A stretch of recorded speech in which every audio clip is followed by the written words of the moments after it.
Hello, sa pangalan po ng dakilang Panginoong Kristo, isang mapagpalang hapon po sa bawat isa. Dito po tayo sa pagpapatuloy ng gawain na meron po tayong mga sitas na ipinagkaloob sa araw na ito upang ahin aliwanag ayon sa kalooban ng Espiritu Santo at ito'y magsilbing gabay sa ating pang-araw-araw na pamumuhay. Ngayon po, meron tayo ditong sitas na ipinagkaloob. Ang una po, ayon sa sulat ni Apostol Pablo sa mga taga-Galasya, sa Kapitulo 3, versikulo 21 hanggang sa 29. Ang sabi po ganito: ang kautusan nga baga ay laban sa mga pangako ng Diyos, huwag nawang mangyari. Sapagkat kung ibinigay sana ang isang kautosang may kapangyarihang magbigay buhay, tunay ngang ang katwiran sana ay naging dahil sa kautusan. Ngayon po, dito sa sitas na ito, kung aaralin natin, ang kautusan ay natin siyang basic. Kasi po, kung titingnan natin, mula nung likain si Adam, meron na pong kautusan. At ang kautusan yan ay hindi po laban sa pangako ng Diyos. Kundi, kung titingnan natin, ang kautusan ay ibinigay lang sa tao parang guide, magiging batayan upang ang tao ay magkaroon ng choice o pagpili kung siya ba'y susunod o hindi sa tinatawag na kautusan. Kaya po, hindi siya laban sa pangako ng Diyos. Wala pong kapangyarihan ang kautusan upang magbigay ng buhay. Dahil nga po, pag sinabing kautusan o batas, halimbawa, sa gobyerno, meron tayong tinatawag na mga batas. Ang batas na iyan ay nagiging batayan lamang upang ang tao maging dito man sa panggobyerno o batas man ng Diyos, magkaroon ang tao ng tinatawag na limitasyon. Dahil po, ang kautusan ang nagdadala upang sa ganon, ang tao ay sumunod sang-ayon sa kautusan. At kapag mayroong paglabat, doon na po papasok ang kahatulan. Ibig sabihin, kung sa gobyerno natin, kapag may nilabag, meron na pong punishment. Katapwat, kinulong ng kasulatan ang lahat ng mga bagay sa ilalim ng kasalanan upang ang pangako sa pamamagitan ng pananampalataya kay Jesucristo ay maibigay sa mga nagsisisampalataya. Kaya kung titingnan po natin, mula kay Adam hanggang sa ang ating dakilang Panginoong isinilang dito sa ibabaw ng sanlibutan, yung pagpasok niya, siya'y nabuhay sang-ayon sa ilalim ng kautusan. Kung kaya po, naging maingat din ang ating dakilang Panginoon sa pagsunod sa mga kautusan. Hindi po ibig sabihin na sinunod lamang niya yung 10 utos. kundi pati yung mga hula ng mga naunang mga propeta patungkol sa kanyang magiging buhay at naranasin dito sa ibabaw ng sanlibutan. Nandun po siya, nasa ilalim ng mga kautusan. Kaya kung titingnan po natin, ang hula ng propeta na yan po ay magiging batayan ng magiging buhay ng ating dakilang Panginoon para din siyang kautusan na kinakailangan mangyari upang sa ganun yung propeta na naghula mapatunayan na ito ngay galing sa Diyos ang kanyang hula at sumasang-ayon din naman sa mga tunay na pangyayari. Kaya sabi nito, kinulong ng kasulatan ang lahat ng mga bagay. Bakit po? Para patunayan na kaya nagkaroon ng mga kautusan upang sa ganun ang tao makita sa bawat isa sa atin kung meron ba talagang pagsunod o merong pagsuway. Dahil nga sinasabi sa banal na kasulatan, walang matuwid, wala kahit isa. Saan tayo nagkasala? Ang sabi, ang kasalanan ay namanas sa ating mga magulang. Totoo po ba? Hindi po.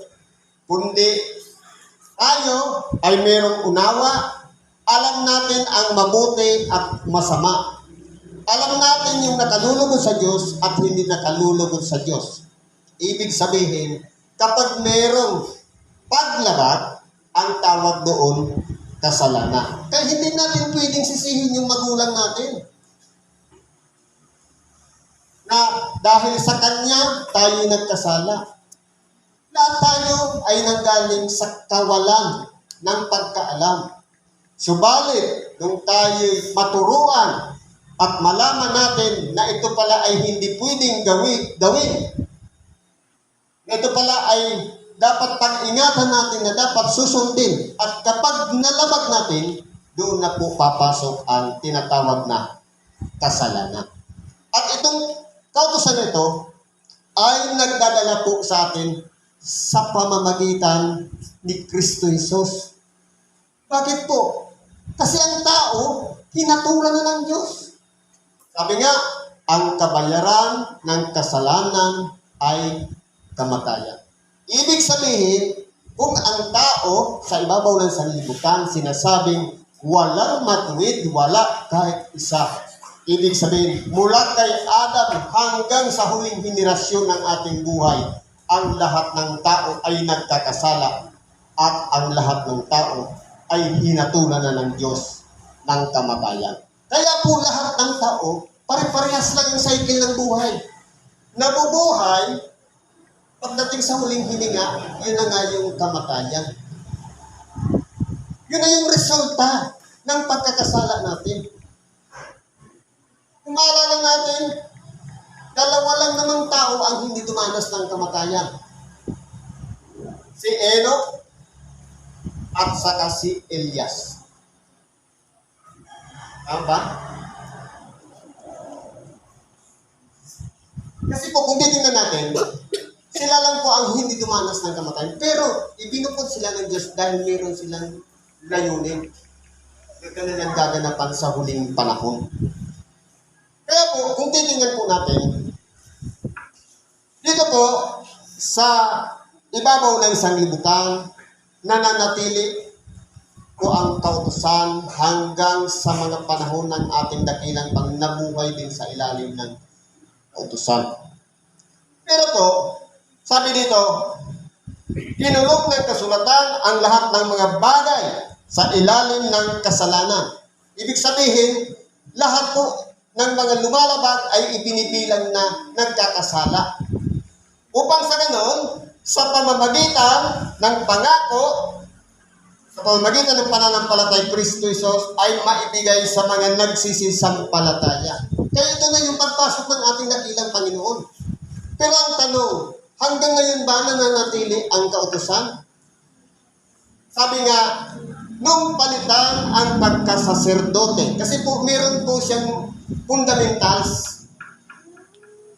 May kautusan, may kahatulan, at pagkatapos doon, ang gagawa ng magbibigay ng punishment, yung ng kahatulan, walang iba. Para ma-reconcile yung pagkakasala na yan, ang tutupad po niyan saserdote.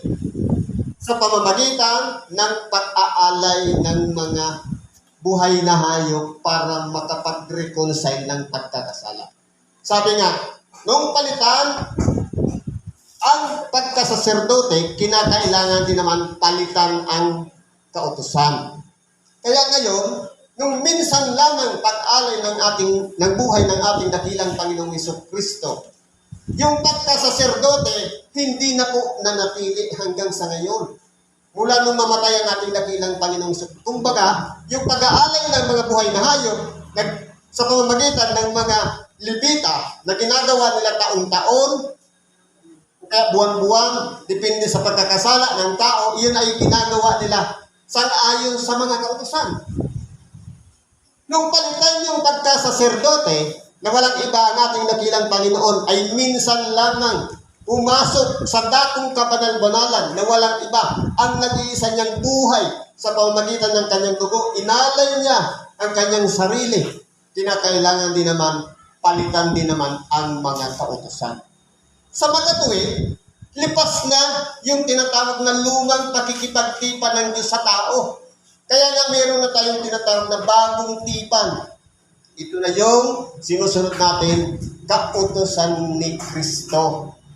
Na ito po ang magdadala na sa atin upang sa ganon sumampalataya tayo doon sa pinanggalingan ng kautusan na walang iba ang ating dakilang Panginoong Jesucristo.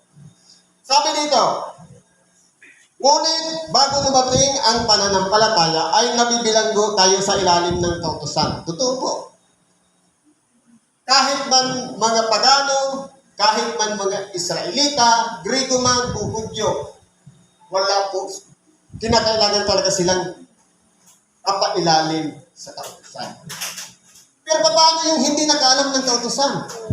Kung ano yung pinakatuntunin ng kanilang puso, ng kanilang pag-iisip, depende sa kanilang unawa, yun ang magiging kautusan para sa kanila. Kung ito ba'y mabuti, kung ito'y masama, kung ipinalalagay ng kanilang sarili na ito'y mabuti, at nalabag nila, ito po ang magiging pagkakasala sa kanila. Doon po yun sa mga wala sa ilalim ng Diyos. O kaya, yung mga tao na hindi naabot, na napaliwanagan o napagpahayagan na ganito ang kautusan galing sa mga kautusan ni Moises.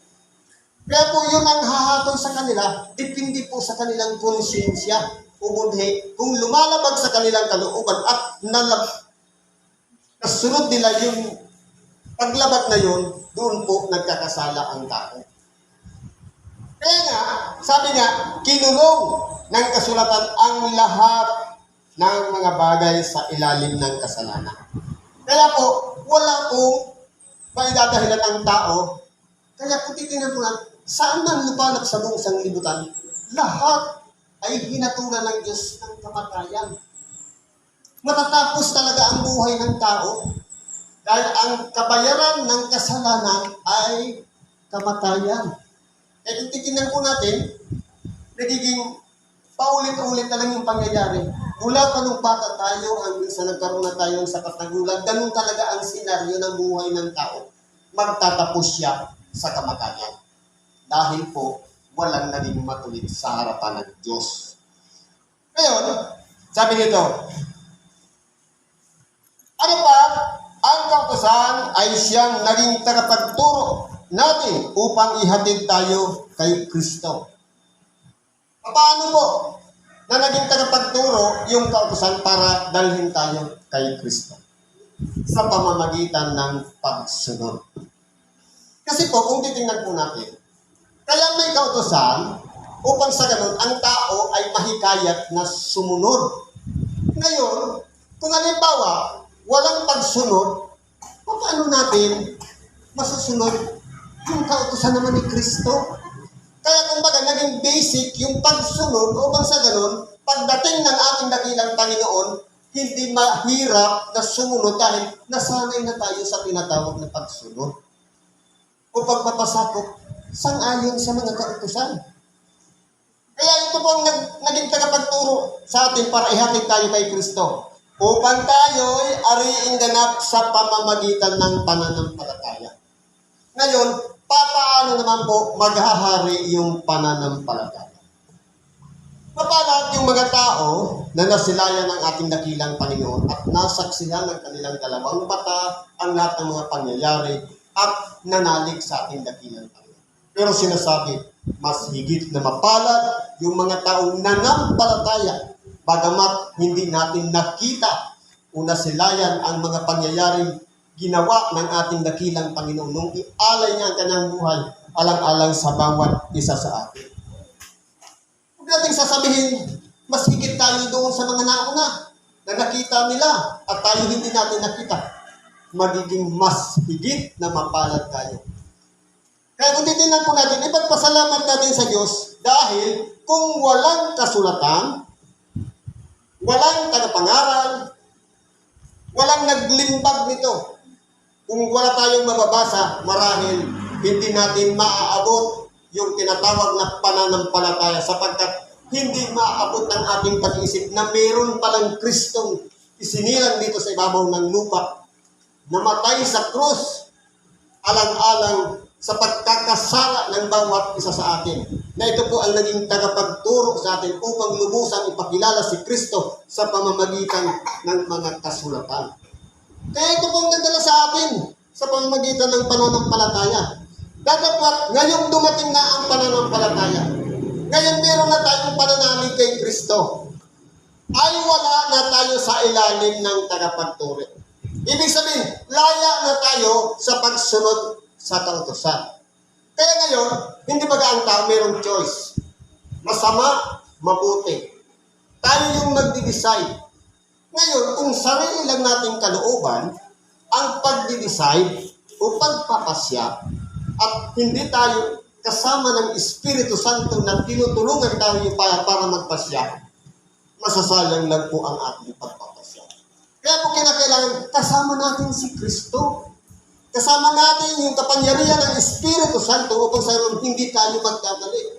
Sapagkat ang susundin natin, sang-ayon sa kalooban ni Kristo. Sang-ayon din sa kalooban ng Espiritu Santo. Kaya ang makakaganap ng kalooban ng mga kautusan ni Kristo, walang iba, yung mga taong nasa ilalim ng kapangyarihan ni Kristo at nasa ilalim ng kapangyarihan din ng Espiritu. Ibig sabihin, hindi po natin yan magagawa sa sarili lang nating kakayanan. Kung wala yung Espiritu Santo, wala si Kristo, mahihirapan po nating sundin yan. Minsan, nakababalik pa tayo doon sa dati nating pinanggalingan bago tayo tawagin ni Kristo. Para maglingkod at sumunod sa kanyang kalooban. Kaya minsan bumabalik yung dati nating buhay nung hindi pa natin nakikilala ang Diyos.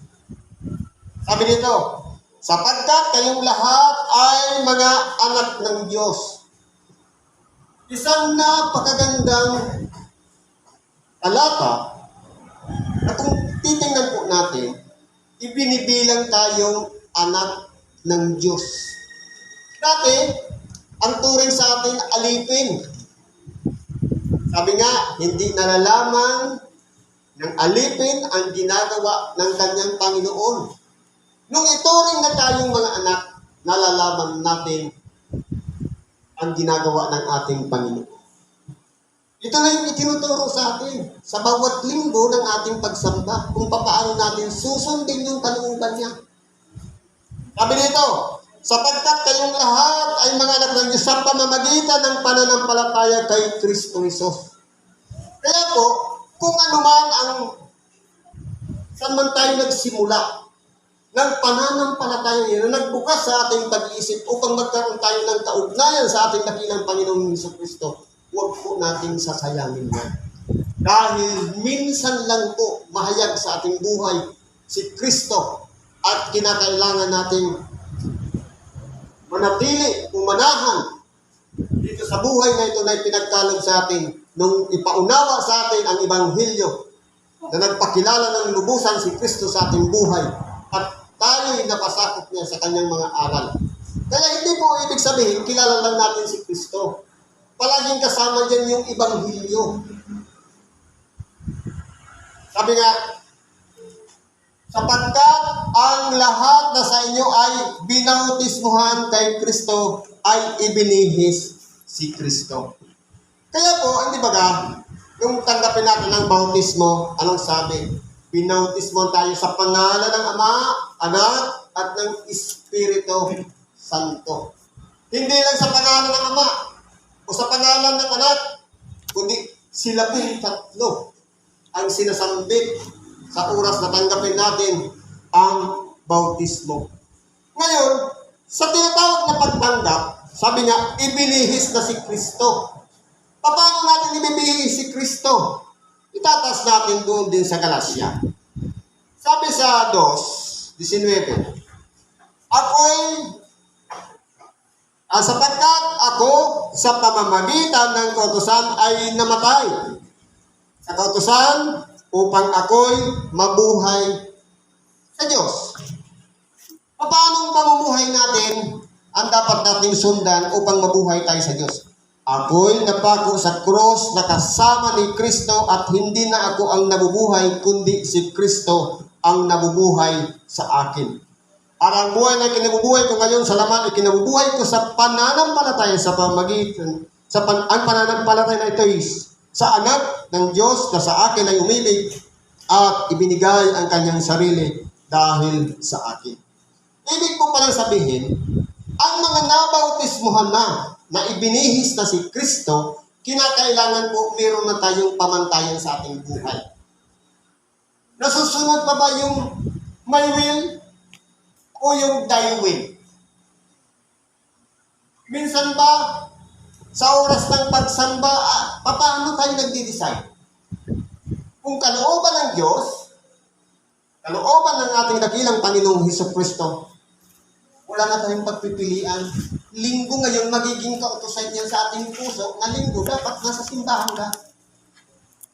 Dahil yan ang sinusundan mo yung pananampalataya niyan, na iyan ang nagdala sa atin upang magpakilala ng lubusan si Kristo sa ating buhay. Kaya nga, yung dati nating pagkatao, kasama nga yung ipinako. Hindi na dapat matigas ang ulo, masuwayin, o lumalabag sa kalooban ng Diyos, kundi si Kristo na ang sinusunod natin. Sa oras ng merong programa ang Diyos, oras ng Ibanghilyo, kinakailangan natin isuko natin sarili para makinig ng Ibanghilyo. Ito po ang tinatawag na pagpapasakop. Kaya po, kung tayo po ay may choice pa, pupunta ba ako o hindi, ibig sabihin, hindi pa natin naisuko ang ating sarili. Hindi pa natin naisama ang ating sariling ipinako sa cross. Na dapat patay na yun, kundi ang ikinabubuhay na natin si Kristo. Na walang iba. Sa oras ng mga pagtitipon, dapat pinapahalagahan natin sapagkat doon ipinapangaral ang tinatawag na salita ng Diyos. Doon po tayo matututo. Iba po kasi yung, halimbawa, meron kang kasulatan, nagpasa ka lang, at wala naman nagpapaliwanag, iba po kasi yung biyaya nung merong nagpapaliwanag, isa doon sa sarili mo, unawa lang.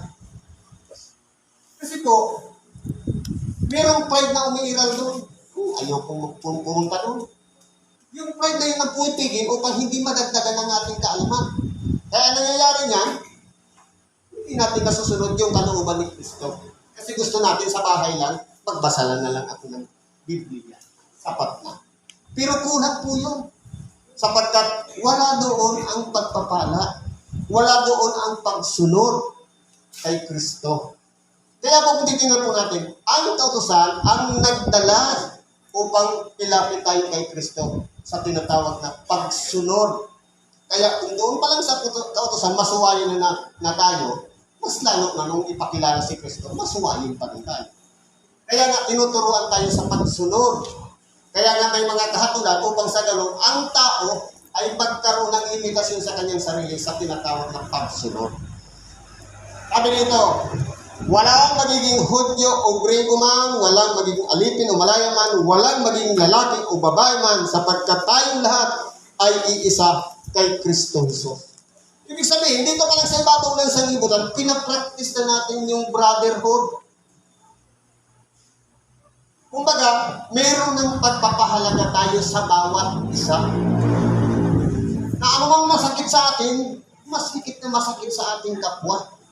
Kaya palagi natin iisipin yung pagpapahalaga sa bawat isa dahil wala na pong pagkakaiba-iba.